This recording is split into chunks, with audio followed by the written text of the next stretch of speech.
म्हणजे दर्शन करतो शंकर महाराजांचं धनकवडीला समाधीचं, आणि नंतर जातो कुठे पण बाहेर जायचं असेल कधीतरी वर्षात 2दा जातो बाहेर. तेव्हा माझं मिस झालं, मी गेलो नाही शंकर महाराजांना आणि सरळ वाराणसीला पोहोचलो. तर कुठेतरी होतं मनात, यार ह्यावेळेस आपलं शंकर महाराजांचं दर्शन राहिलंय. त्या दिवशी गुरुवार होता. आता मी ते त्याच्याही आधी गेलो आहे, त्याच्या इथे पण 2 दिवस होऊन गेले आहे. गोदोलिया चौक पासून गंगा घाट, गोदोलिया चौक हा जे वाराणसी जातात ना त्यांचा अविभाज्य भाग असतो आयुष्यातला. तो गोदोलिया हा चौक फेमस आहे तिथला. तिथून मी रोज जायचो तिथे 2 ते 3 दिवस जाणं येणं व्हायचं. तरी मला ती गोष्ट दिसली नाही जे मी सांगतो अनुभव जागेबद्दल. आणि तिथे मला दिसायचे की लोक काहीतरी खात आहेत, उभे राहून खिचडी खात आहेत, काहीतरी खात आहेत सगळे सतत.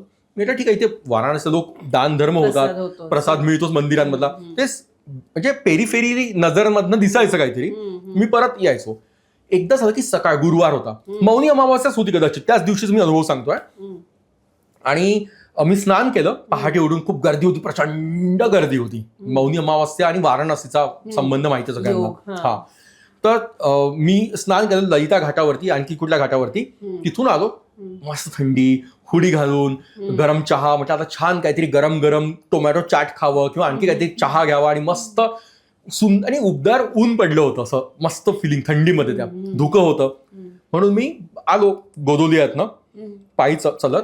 आणि एका माणसाने मला आवाज आहे, तिथे जास्त गर्दी होती यावेळेस, जिथे उजव्या साईडला खाताना जे लोक होते उभे, काही भिक्षार्थी होते, काही चांगलं म्हणजे सगळेच विदेशी लोक सुद्धा होते तिथे खाणारे. मी पुढे गेलो, मग त्या माणसाने त्याच्या जर्दा असं तोंडामध्ये, खिचडी का प्रसाद लेलो, खिचडी बाबा का, खिचडी बाबा म्हणत होते तिथे. मी म्हटलं नाही, कारण मला खायचं होतं टोमॅटो चाट, मला खायचं होतं मस्त काहीतरी चटपटीत पदार्थ. थंडीमध्ये खूप सुंदर सकाळची वेळ होती, म्हणून मी पुढे गेलो.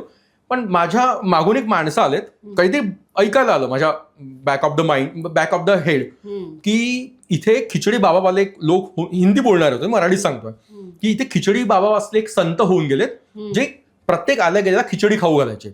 आणि ते खिचडी खाऊ घालताना हातात जे येईल ते, प्रमाण नाही असायचं त्यांचं, हातात जे येईल ते खिचडी टाकायचे, ज्या भाजीपाला असतील त्यामध्ये. मी पुढे गेलो, ते शब्द प्रोसेस झाले नाही मेंदूमध्ये. पुढे गेलो, मी चहाच्या टपरीला पोहोचलो कुल्हडवाल्या.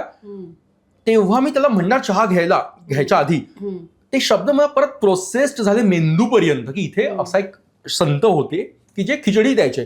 मला वाटतं हे तर आपले शंकर महाराज पण द्यायचे यार, आपले धनकवडीचे शंकर महाराज. म्हणजे शंकर महाराज इथे पण आहे, म्हणजे असे पण एक संत वाराणसीला होऊन गेले होते, असं थॉट माझ्या डोक्यात आला. मग म्हटलं यार नको, आज आपण खिचडीच खाऊयात, ती गरम गरम, गुरुवार पण आहे म्हटलं.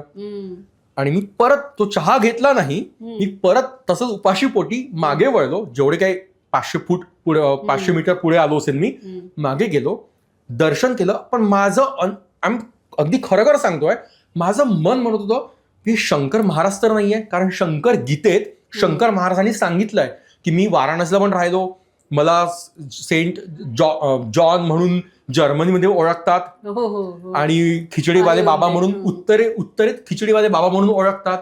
आता ते शब्द मला सगळे डॉट जुळायला लागलेत. खिचडीवाले बाबा खिचडी खाऊ घालायचे, इथे आपण आता उत्तर प्रदेशातच आहोत. मी पुढे गेलो, डोक्यात थॉट, आणि म्हटलं शंकर महाराज असतील का, शंकर महाराज असतील का. पुढे बघितलं तर एक संगमरी मूर्ती होती, अशी लांब केसांची, म्हणजे अशा लांब चेहऱ्यांची. शंकर महाराज वाटत तर नाही म्हटलं हे. मग वर बघितलं, शंकर महाराजांचा फोटो. क्या बात है. अरे इतका आनंद झाला तो शंकर महाराजांचा फोटो बघून, हे शंकर महाराजच आहेत आपले. आणि मग ते काय म्हणाले की म्हटलं ये तो पुणे के है, म्हटलं महाराष्ट्र के. ते म्हणे की हाँ आपके महाराष्ट्र के तो है म्हणे ये पुणे के शंकर महाराज, लेकिन ये अभी हमारे यहाँ भी रहे हैं म्हणे, और यहाँ खिचडी वाले बाबा से जानते हैं इनको सब. तुझं ते राहिलेलं दर्शन इथे बाबांनी पूर्ण करून घेतलं. बापरे. आणि गुरुवारच होता. त्याच्या पुढे एक मशीन असते, म्हणजे ती मशीनचा आवाज सतत सुरू असतो. मशीन म्हणजे खिचडीची मशीन, खिचडी तयार करण्याची मशीन. तो रोज आवाज ऐकायचो मी, पण कधी बघायचो नाही. रस्त्यावरती आहे अगदी, त्याच्या एक्झॅक्ट विरुद्ध बृहस्पतीश्वर मंदिर आहे. बृहस्पतेश्वर मंदिर वेगळं, ते जे मगाशी म्हटलं ते गुरु स्थानी पत्रिकेत नसेल ते वेगळं, ते संकटा माते जवळ आहे, सिंधिया घाटावरती आहे. हे शंकर महाराजांच्या अगदी पुढे आहे बृहस्पती मंदिर, तिथे त्याच्या पुढेच अगदी शंकर महाराजांचं मंदिर आहे. सो हा माझा अनुभव मला प्रचंड आवडला आणि खूप इमोशनल अनुभव होतो माझ्यासाठी तेव्हा, गुरुवारच नेमका. म्हणजे तुझं राहिलेलं दर्शन महाराजांनी तिथे पूर्ण करून घेतलं.